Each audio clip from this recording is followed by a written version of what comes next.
On continue cette série de vidéos sur comment lire Surat al-Fatiha. On est arrivé au verset numéro 6 et on va essayer d'extraire les règles de lecture et de prononciation qu'on a vues dans notre programme depuis le début, d'accord, en nous appuyant sur les fiches, les leçons présentes dans les deux e-books, Objectif Lecture et le guide de prononciation. On commence ici avec ce mot qu'on connaît, d'accord, Ihdina. Donc ici, on a une hamzatul wasl, à ne pas confondre avec le alif, comme d'habitude, je fais le rappel. La hamza de coupure, la hamza de liaison et le alif ne sont pas équivalents, d'accord. Le alif ne sert qu'à prolonger la lettre qui porte une fatha avant lui, d'accord. La hamza de coupure, hamzatul qata', elle peut être portée par le alif, mais ça reste une hamza, elle peut porter des voyelles et elle peut être portée donc par le alif, le waw, le ya, et elle peut apparaître sans support. La hamza de liaison, hamzatul wasl, sera reconnaissable par ce symbole, ce sad, d'accord, pour le mot wasl ou bien sila, et elle sera toujours sur un alif, mais c'est une hamza de liaison, hamzatul wasl. Cette hamza, elle apparaît uniquement au début des mots, d'accord, elle ne sera jamais visible au milieu ou à la fin.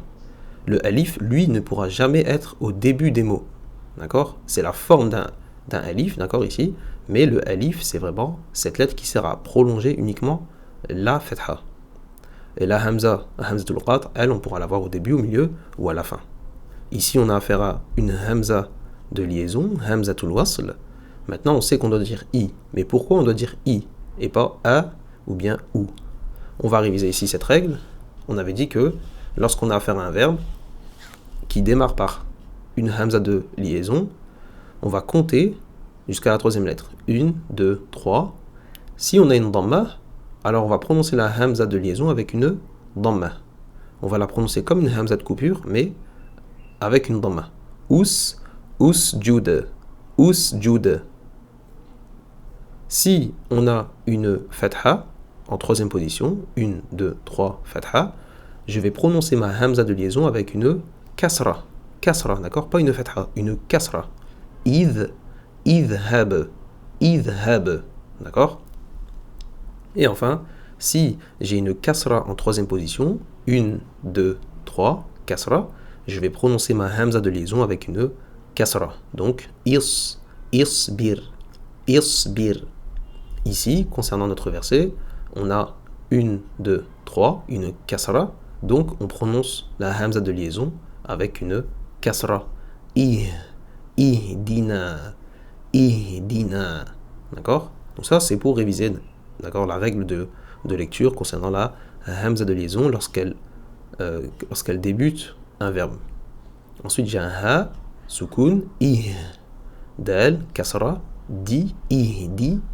Ensuite, j'ai un noun, fatha, qui est prolongé par justement le alif qui ne sert qu'à ça dans le mushaf. Chaque fois que vous verrez un alif, vous regardez la lettre avant, elle aura une fatha, et le alif, lui, ne sert qu'à prolonger la fatha. Donc ici, si je m'arrête ici, d'accord, je vais dire ihdina. Par contre, si je fais la liaison avec le mot suivant, je vois que le mot suivant possède la hamza de liaison, hamzatul wasl, et le lem solaire. D'accord? Comment je sais que c'est un lem solaire? J'ai pas de soukoun au-dessus, et ma lettre qui suit porte une shadda, donc c'est une lettre solaire, d'accord? Donc ici, qu'est-ce que je dois faire? Si je continue la lecture, je vais dire ihdina si, et pas ihdina si. Qu'est-ce que je vais supprimer dans la prononciation? Le alif, la hamza de liaison et le lem, d'accord? Donc ihdina sirata. Ici, j'ai trois lettres qui se suivent et qui sont, d'accord, lourdes, emphatiques. Pour rappel, les lettres lourdes ont un point en commun, c'est que l'arrière de la langue va se relever. On en a 7 qui sont constamment lourdes, d'accord? Elles seront toujours emphatiques. Le kha, le sad, le dad, le ghain, le ta, le qaf et le dha. On en a 3 qui seront parfois lourdes, parfois légères, donc parfois emphatiques, d'accord? Le alif, c'est simple, c'est lorsqu'il suit une lettre emphatique qui porte une fatha, et ben on va le prononcer de manière emphatique.